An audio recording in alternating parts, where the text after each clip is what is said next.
तुम्ही जे दूध पिताय ते खरंच सुरक्षित आहे का? लहानपणापासून दूध प्या ताकद येते असं आपण सतत ऐकत मोठे झालोत, पण एका नव्या दाव्यामुळे आता खळबळ उडाली आहे. झालं काय? 8 फेब्रुवारी 2026 रोजी ट्रस्टिफाईड नावाच्या YouTube चॅनलवर एक व्हिडिओ प्रसारित झाला. या व्हिडिओमध्ये वेगवेगळ्या ब्रँडच्या पॅकेट बंद दुधाची मायक्रोबायोलॉजिकल चाचणी केल्याचा दावाही करण्यात आलाय. म्हणजेच दूध पिण्यास सुरक्षित आहे का? प्रक्रिया करताना स्वच्छतेचे नियम पाळले गेले आहेत का? हे तपासण्यासाठी ही चाचणी करण्यात आल्याचं या YouTube चॅनलकडून सांगण्यात आलं. चाचणीचे निकाल भयानक होते. या चाचणीमध्ये Amul Taaza, Amul gold, Amul tetra pack, Mother Dairy cow milk आणि कंट्री डिलाइट काऊ मिल्क या सगळ्यांचा समावेश होता. आता व्हिडिओच्या नुसार अमूल ताजा आणि अमूल गोल्डमध्ये कोलीफॉर्म बॅक्टेरियाचं प्रमाण FSSAI ने ठरवलेल्या मर्यादेपेक्षा जास्त असल्याचं सांगण्यात आलं. कोलीफॉर्म बॅक्टेरिया म्हणजे नेमकं काय?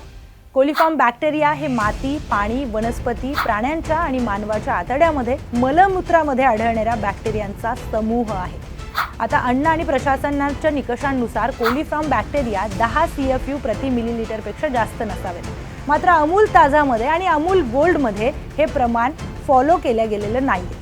मदर डेअरी काऊ मिल्कमध्ये टोटल प्लेट काउंट म्हणजेच दुधातील एकूण बॅक्टेरियांची संख्या 2,40,000 CFU प्रति मिलीलिटर असल्याचं सांगितलं गेलं. म्हणजेच FSSAI ची सुरक्षा मर्यादा 30,000 इतकी आहे आणि कंट्री डिलाइटची त्यापेक्षा डबल असल्याचा दावा आहे. या अमूलच्या टेट्रा पॅक दुधाने सर्व निकष पूर्ण केल्याचे या व्हिडिओमध्ये सांगण्यात आले. आता महत्त्वाचं म्हणजे हे सर्व दावे त्या YouTube व्हिडिओवर आधारित आहेत. याला अमूलने काय उत्तर दिलंय? तर व्हायरल दाव्यांवर प्रतिक्रिया देताना अमूलने स्पष्ट केलंय की त्यांच्या सर्व उत्पादनांमध्ये FSSAI चे सुरक्षा निकष पाळले जातात. कंपनीचं म्हणणं आहे की जर कोणत्याही नमुन्यांमध्ये बॅक्टेरियाचं प्रमाण जास्त आढळत असेल तर त्यामागे उत्पादन प्रक्रियेमधील त्रुटी असू शकतात. वितरण किंवा रिटेल स्तरावर जी कोल्ड चेन असते त्यामध्ये खंड पडला असेल, म्हणजेच योग्य तापमान जर राखलं गेलं नाही तर बॅक्टेरिया वाढू शकतात. बरं, आता डॉक्टर शरद मल्होत्रा यांच्यामध्ये अशा दुधाचं जर सेवन केलं, जुलाब, उलटी, पोटदुखी, ताप यासारख्या गंभीर समस्या उद्भवू शकतात.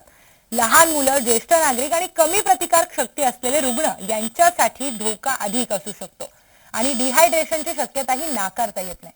मग आपण काय करावं? तर पाऊच दूध असलं तरी ते नीट उकळणं आवश्यक आहे. दूध 2 ते 3 मिनिटं पूर्ण उकळी येईपर्यंत गरम करावं. फ्रीजमध्ये सुमारे 4 डिग्री सेल्सिअस तापमानात साठवावं.